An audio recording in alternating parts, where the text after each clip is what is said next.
So I had taken a very long break from collecting, and 2 years ago, the bug came back out of nowhere, and I started collecting Sega Genesis games again.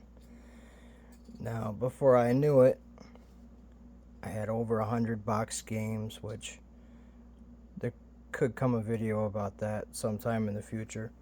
But less than a year ago, I came up with the idea I wanted to make a family tree made out of comic books. And then next thing you know, I'm back collecting comic books. I'm not focusing on the Genesis games anymore. But we're talking July 2023. I came up with the idea that that's what I was going to do. I was going to make the family tree. There's only a few times I've mentioned it. Well, one other time, and that's when I put the small video up of the two series that are for Annoyed and his wife. Now, I've set out to record a video like this two other times before.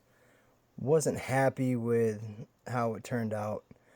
So I would delete the video, put everything away, continue on with my collecting. A few months would pass, I'd do it again, not like how it turned out, delete the video, put everything away. And here we are at my attempt number 3 of doing this. And by now, I've added a lot more than was in my other 2 attempts at this video. And I figure third time's a charm. Hopefully I like it this time. If not, it will be my own personal excuse to never try this again and continue to collect. But I set some goals for myself and accomplished a few of them, and I kind of wanted to share it. I know the channel's primarily me quietly playing games. And I'll be honest with you, I talk for a living. And it's that being most of my day job, when I come home to relax and play a game and record and put it up, I kind of like not talking. You know, it's very few and far between that I actually have friends I could play with now because I work graveyard. You know, I sleep while they're at work. I'm at work when they're asleep. Kind of makes it hard to, play with people anymore. So, enough of the side part of that. So, I accomplished what I wanted with creating the wall of comics that is my family tree. Now, I'm going to show off my book and the entire series that I have for my wife, and then a little bit of what I've been able to accumulate. You know, my other little goal that I set for myself that I got with this collection that has steadily grown since I started last year in July. So, my book on the wall is Uncanny X-Men 202, signed by John Romita Jr. And it's fitting because I am also a junior. So I figured that was a great one. And if during this I pause, it's because the young one is running around the kitchen and I don't want him to harm himself. So if I pause or camera gets put down and then pick back up, you'll know exactly why. So this one right here is my wife's book. Now she's born May of '84. She's about to hit 40. This series is about to hit 40. My goal with this, because she does so much for us, is I wanted to get every single book in the series signed, which I was able to accomplish. A lot of it was easy. A good chunk of it was very hard. So I have number 1 here, graded and signed by Jim Shooter. Number 2 is also signed by Shooter. Number 3 is signed by Shooter. These all had really good covers that kind of stand the test of time. I think they all look relatively well. I'll be honest, I wanted to have all of them signed by Shooter, but some were impossible to get. You know, outside of like meeting the man at a convention and taking a whole bunch of blank books and, you know, praying I could get them signed. So 4 also signed by Shooter. 5 signed by Shooter as well. And for any glare, I apologize. I'm just a dude shooting a video at a table, you know, trying to show off what he's got, you know, just to share what I consider a pretty good achievement for myself.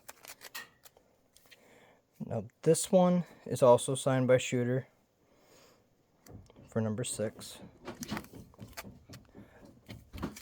This one I had trouble finding signed by Shooter. I was able to find it signed by Michael Zeck.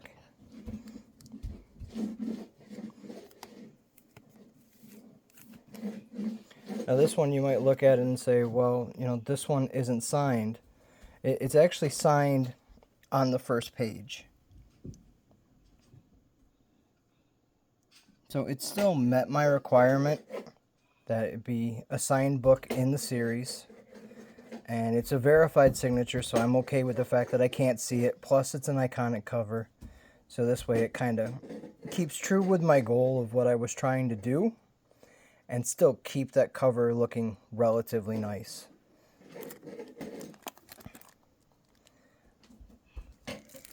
This one, number 9, signed by Shooter. There's just so much action going on these covers. Now, this one, number 10, is another one that is signed inside the cover. It's a backup copy that I got, which I didn't pay much for. Yeah, it was one of a few that popped up on eBay. I only paid like $30 for it. It was signed by Michael Zeck on the first page. And I bought that while I was waiting for this one here underneath it to show up. This one is signed by Shooter, signed by John Beatty. It was only one of a few on eBay that were signed. Now this one I bought around Christmas time, so I expected a little bit of a lag in it getting to the US. It was coming from Australia. Now, I bought it a couple weeks before Christmas. It was pricey. I'm not really going to go over how much it cost, but it was a tough pill to swallow when all of December finished and it hadn't shipped. Middle of January came about. It still hadn't shipped. You know, I kind of thought I got screwed for Christmas. And that's a random spider that just popped up out of nowhere. But mid-January, I reached out to the seller, you know, kind of wondering what was going on. He did fix the problem, and mid-February, I ended up getting this book. You know, but I bought the other one because I was dead set on completing my goal of having that entire set signed and complete, you know, just in honor of my wife. So I had found that other one while I was waiting. $30 is an easy pill to swallow while you're waiting on another one to come. And thankfully, all's well that ends well. It showed up and we have it. So there we have 11, signed by Shooter. And then we have 12, signed by John Beatty. And if I mispronounce anything while I'm doing it, I'm human. I'm not striving for absolute perfection in everything that I do. Now, with that goal completed, I moved on to another goal. I started collecting signed books, and one person that I wanted to focus on was Todd McFarlane.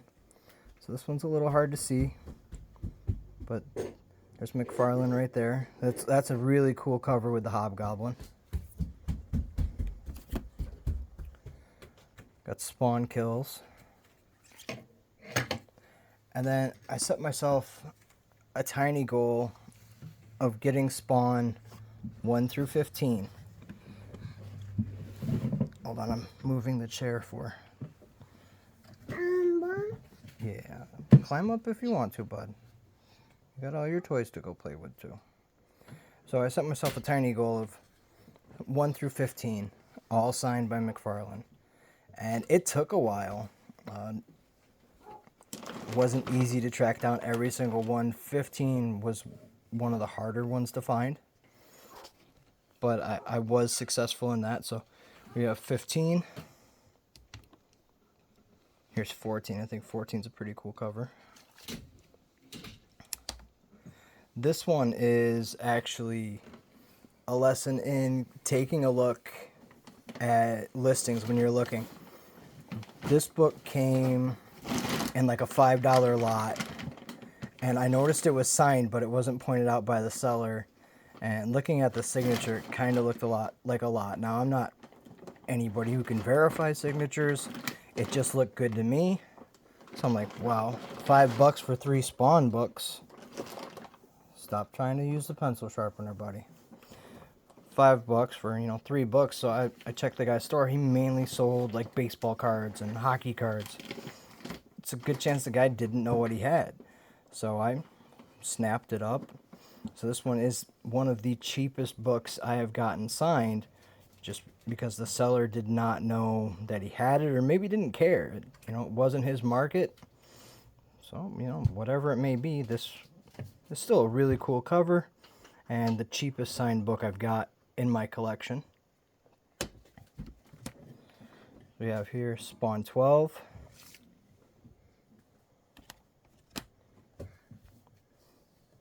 We have 11. Easy, buddy. This is a really good book. Also signed by McFarlane.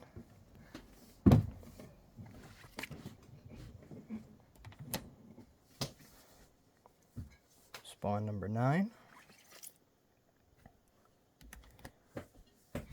8. I also have 8 signed by Al Simmons, aka Spawn, because that was thrown in with this as well. And given the background of that book, I hold on to it just because it's interesting to have one. Spawn number 7. I like the blue ink for the the cape as well as the signature.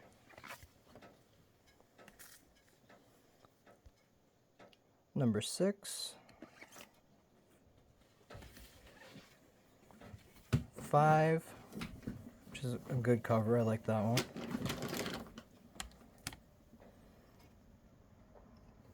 Number 4.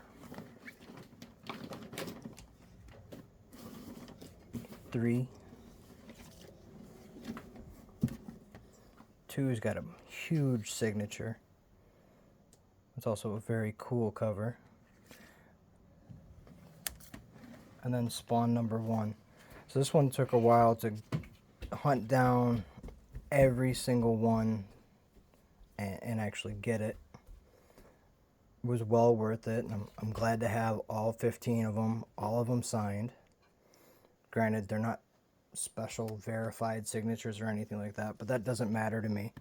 The next bit here is just other books that I've been able to get that are signed, as well as another project I've started working on. So right here we have New Mutants number 1, signed by Bob McLeod.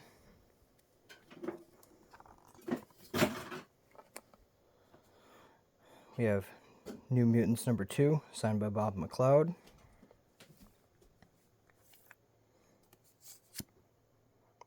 We have The Amazing Spider-Man 1. Main reason I got it is because it was signed by Romita Jr. and it was for a decent price. This is another Romita book that I was able to find, which this one is 17. My one for the wall is 17, so he must have did a good chunk then. This is a book that I had to find just for my own fun. I found this one signed by Kubert. Now, before I stopped collecting, my oldest had just been born. I'm like, you know what? I remember the X-Babies. Let me try and find as many of those books as I can.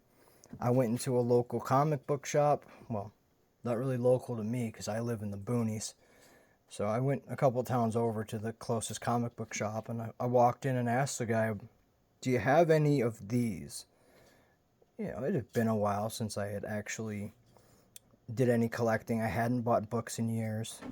I was doing more like video games at that time. The store owner cussed me out and told me to never come back into his store. I went in with this book saying, "Hey, I like the X Babies. Do you have any of the other books that, you know, they show up in?" And I got kicked out for that, and I never went back. So I have a copy non-signed that's been in my personal collection for decades at this point, over a decade. And I finally got one that I could find signed. This one right here, I've had since I was a child. It was in a plastic bag up until about 6 months ago.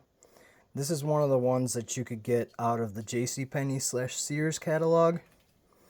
You know, they had signature series books that you could get through them. I got this book Christmas morning when I was a kid, and I kept it in its plastic forever. And now I know it's not really worth too much. It's not that big of a deal. It's more sentimental. I finally took it out of the plastic and, you know, put it into here. You know, that's the certificate of authenticity that came with it from the original plastic. But this one I've had forever. This is technically my first signed book that I ever got. And I have a Stan Lee, which, whether it's real or not, I don't care. It's a Stan Lee. It's on my wall regardless. I have a Rob Liefeld. This one was actually part of my Christmas display this year. Jim Lee, signed over in Professor X's head. And then from there, I've started working on getting the older X-Men books, and I'm starting to try and track all of them down. I've got a nice chunk. I have all of 66. I've started in the 1965 and 67. They are in not the greatest condition. Granted, these are very old books. So the last thing I'm going to show is what I've got so far for my personal collection here. So this one just came today, number 33. Which, you know, it's got 25 written on the front from somebody. I'm okay with that. Just being able to get these books with how expensive some of them are, regardless of the condition. And there's one that I'll show you that the only reason I got it was because it was cheap. And it's utterly destroyed. I'll point that one out in a bit. So, X-Men number 32.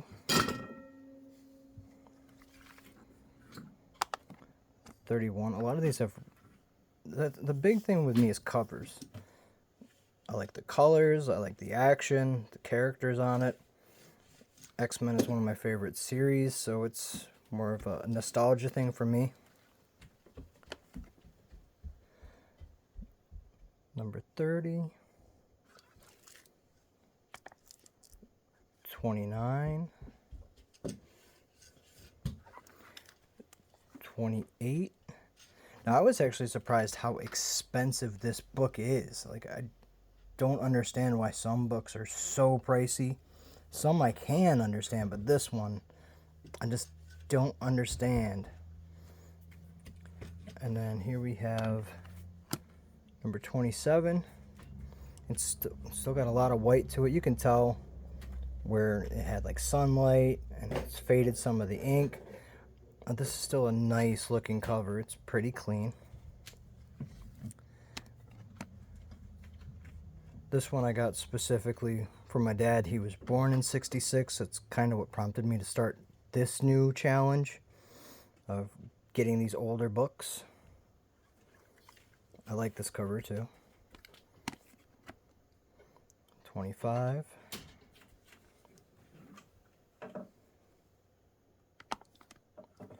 24. In the early days, there were a lot of decent covers, but they were red, they were white. I'm sure these would be horrible to grade nowadays. This is actually the first one I got when I started. I don't know where I saw it on eBay, but it popped up and I got it for like 20 bucks. So I'm like, you know what, let's start trying to track everything down.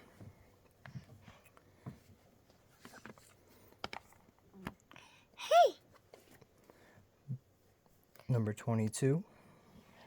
What? Mm-hmm. What?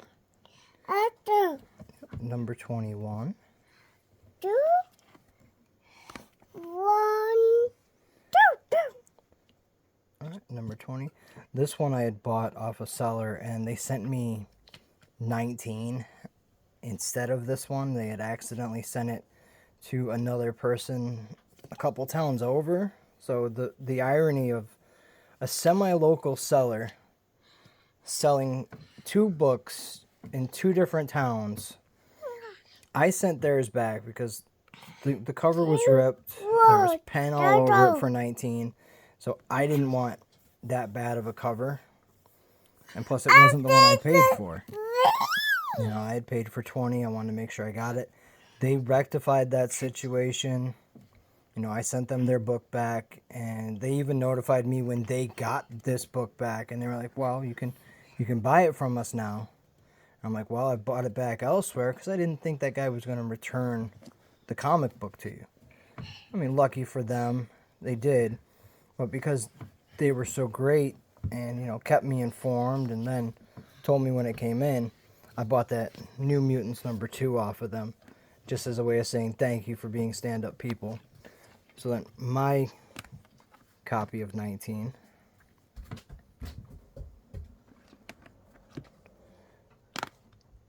Number 18.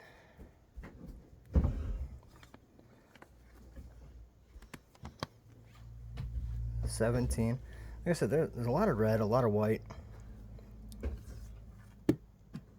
This one I won on a decent auction.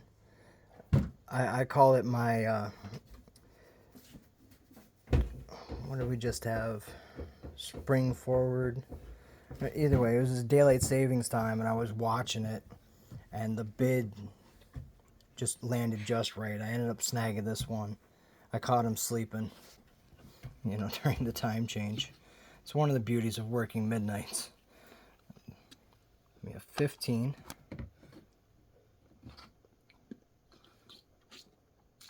This one I actually won at the same time. I won 15 and 16 from the same seller that night. Now, remember me mentioning some books are just extremely expensive, and no matter which way, you just got to try and get it how you can. 14 is another very pricey book, and I actually got this for like $12. Nobody bid on it. And I mean, I can semi-understand why. It doesn't have the X-Men. It's ripped up at the top. But when we're talking old books, sometimes you got to take it how you can get it. And I got this one really cheap because nobody wanted it. And I'm okay with that. You know, certain books I'm definitely okay with that.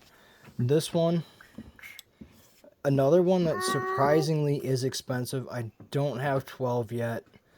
No matter where I look, even with an extremely destroyed cover, 12 is really expensive. So I have not gone through the trouble of getting that. Maybe I will pull overtime in the summer to be able to afford it. But for now, I got 2 boys to feed, and there's no way I'm going to drop that much change on, you know, on a book unless I can find a smoking deal. So I don't have 12. I have 11 coverless. This is another one nobody wanted. It didn't have a cover. I got this one for like 11, 12 bucks. And then another one that just came in the mail today. This is my oldest one. I won the auction, and I'm pleased with how it showed up. This is a very nice looking book for how old it is. My oldest X-Men book that I now have is 7. And surprisingly, I won it for less than $100. But this is what I'm going to be working on in the real world. You know, continuing to grow my Genesis collection and grabbing more 60s comic books. There's just something about them that I want to, if I can find them at a decent price, I'm going to grab them. I'm going to save them. One day, you know, I'm going to be gone. My boys will be here. These will be worth something for them. So if anything happens and next thing you know, they fall on hard times, you know, they can either hold on to them or sell them. Hopefully at that point, many years from now, there are still people that like physical media, that collect physical media, and these will only continue to grow in value. These weren't made on paper that was made for them to last. So a lot of them are in horrible condition. The ones that are in great condition are so expensive. Even some of the non-key books, you know, unless you get lucky, you're gonna pay a decent price for it. But I'm hoping I like this one and I don't delete this video and set everything aside like I did the last 2 times I tried to do it, considering it's been hours trying to figure out the lighting.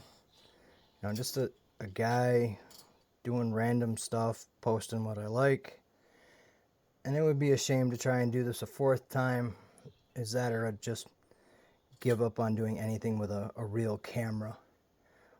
But that aside, I hope you like what you've seen. I'm glad I've been able to collect these and add to this collection. It's been 14 or 15 years since I've actively tried to collect anything. And it's been kind of fun diving back into that rabbit hole and hunting comic shops, hunting game stores, hunting eBay sellers. You know, and it's a great resource to have that I've never thought about. So thanks for taking the time if you have. And I hope y'all have a good day. I'm going to start packing this and putting my books back up on the wall and picking up the kitchen that my House Wrecker 4000 has destroyed in the 20 or so minutes that it's taken for me to do this.